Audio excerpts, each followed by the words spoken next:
Bonjour à tous, donc je vous prends aujourd'hui avec moi, c'est le week-end, donc je vais faire pas mal de choses. Là je suis en train de mettre, voilà, ces petites pannes à 45 degrés. Donc parce que pour rappel du coup ici, ça va être le filet de catamaran. Je vais tendre un filet, voilà. Et puis je voulais qu'en sortie d'escalier, on ne soit pas obligé de passer par le filet pour aller dans cette future pièce là-bas. Comme ça on passera par un plancher parce qu'il y en a qui craignent un peu la hauteur et tout, donc voilà. Après, qu'est-ce qui va se faire aussi ce week-end? Je vais vous prendre avec moi. J'ai été chercher donc des boisseaux doubles. Des boisseaux doubles qui vont servir. Donc un trou va servir pour mon poêle à bois. L'autre trou va servir pour ma future chaudière. Que je ne sais pas encore ce que je vais mettre. Mais bref, j'anticipe bien tout ça. Parce qu'il va falloir que ça passe. Donc je vais vous montrer. Donc voilà, ça va se passer ici. J'ai fait le trou. Bon, tout de suite j'ai mis un PVC, mais c'est pour avoir un peu mon gabarit. Donc parce qu'ici je vais avoir mon poêle à bois qui va se trouver par ici. Et je vous ai jamais expliqué. D'ailleurs, en dessous j'ai un sous-sol. Et ce que je vais faire, je vais essayer de faire. Voilà, je vais essayer de vous montrer comme ça. Donc à peu près à ce niveau là, hop. Je vais faire une structure en fer avec un palan électrique, pardon. Et en fait, je vais faire un système de monte-charge pour que mon bois il arrive directement du dessous. Et sur on va dire sur la structure, je poserai mon poêle. Donc voilà, ça je vous l'avais encore jamais dit, mais c'est une chose qui va se faire parce que je déteste la corvée de bois, de monter le bois par les escaliers. Allez, donc je vous reprends comment je pratique pour les mettre en place. Donc j'ai fixé dessus 2 morceaux de bois, un à chaque extrémité, voilà, qui sont fixés. Comme ça, ça me le tient bien à fleur de l'autre poutre. Voilà, hop. Du coup, j'ai été acheter des grandes vis, vis d'ossature, voilà. Donc comment je pratique? Hop, attention, je descends de l'escabeau. Voilà, surtout qu'on m'a expliqué que pour fixer ça à 45 degrés, donc voilà, il faut que le début de la vis il soit perpendiculaire au bout de bois qu'on veut tracer. Donc je mets ça comme ça. Je fais attention que ça sorte pas, voilà, dans l'idée. Ça me donne 2 vis comme ça, qui me dérangent pas du tout. Après, comment j'ai pratiqué? Je pratique en tiers. Donc, enfin, c'est pas tout à fait en tiers. Je divise ma côte que j'ai là par 2. Ça me donne l'espace du milieu. Et là, c'est un moitié d'espace et un autre moitié d'espace. Comme ça, hop, on se trouve à peu près centré. Donc je vais faire la même chose juste ici. Je vais les fixer là-bas et je vous reprends tout à l'heure.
pendant qu'on fait des choses bien terre à terre, d'autres font...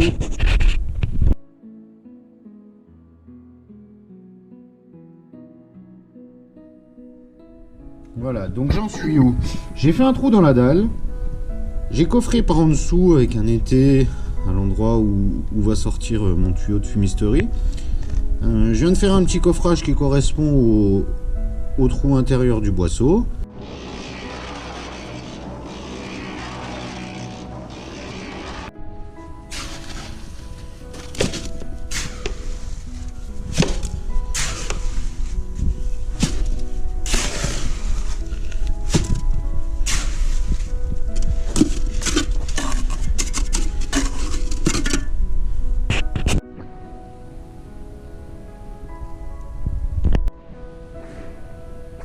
Voilà, donc j'ai posé le premier boisseau.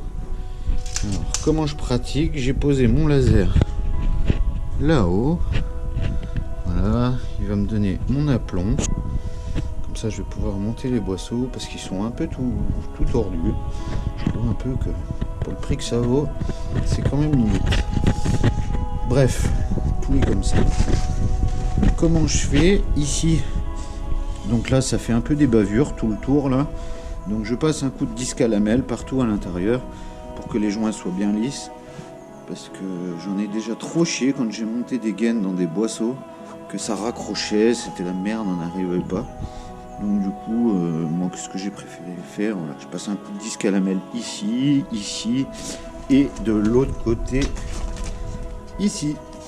Donc voilà, allez, je vais poser celui-là, je vous reprends après. Allez, le deuxième est monté, on va passer au troisième. Une chose que je vous ai pas expliqué, les boisseaux ont un sens de montage. Alors, j'ai vu trop d'installations, je vais vous expliquer là, on sera un peu à la lumière. J'ai vu trop d'installations que c'était monté à l'envers. Alors, le boisseau a une flèche là, qui indique le sens des fumées. Voilà. Donc, c'est égal pour des tuyaux, quand on raccorde un poêle par exemple, il ne faut pas les mettre à l'envers. Il ne faut pas penser au sens des fumées, il faut penser au sens de la condensation. Parce que quand on allume un poêle ou même une chaudière, peu importe, le conduit est froid, les fumées qui partent sont chaudes, du coup ça condense à l'intérieur. Alors ce qu'il faut, c'est que le ruissellement qui va condenser, il ne puisse pas ressortir ni du boisseau ni du tuyau. Donc voilà, c'était une chose un peu... Si vous comprenez pas trop, je vous expliquerai un peu différemment, mais voilà. C'est une chose très importante. Donc voilà, je vous reprends mon explication parce que je pense qu'elle n'était pas super claire au niveau des tuyaux. Donc au niveau des tuyaux, si vous voulez, si vous partez comme ça, beaucoup de gens pensent comme ça. En fait, les fumées... Donc là, on est sur la partie mâle, on est sur la partie femelle. Donc beaucoup de gens pensent que les fumées, hop, comme ça évite de sortir par le trou. Et bien en fait, comme ça, c'est à l'envers. C'est à l'envers, pourquoi? Parce que comme je vous expliquais, si la condensation ruisselle, et bien du coup, hop, elle va réussir à sortir du tuyau. Voilà. Par contre, si on le met dans l'autre sens, voilà, si on le met comme ça, donc en fait, la condensation qui va s'écouler le long du tuyau, qui est une condensation super acide, et bien du coup, là, elle va se trouver à l'intérieur et elle ne pourra pas ressortir. Ce qui évitera les traces le long des tuyaux quand ils sont apparents. Et de toute façon, enfin voilà, ça se monte comme ça. Voilà. Je vais vous montrer un petit peu. Donc hop. Donc je suis au troisième boisseau. Ça me plaît bien. Il en reste un peu.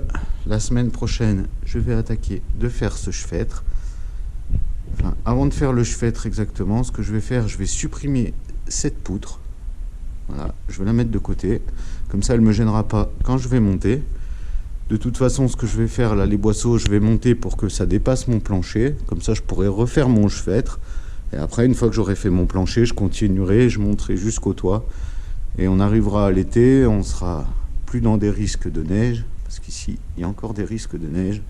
Jusqu'au moins au 20 mai, il peut neiger. Donc voilà, je ferai la sortie sur le toit cet été. Voilà, j'espère que ça vous a plu. Je vous souhaite une bonne semaine et je vous dis à la semaine prochaine.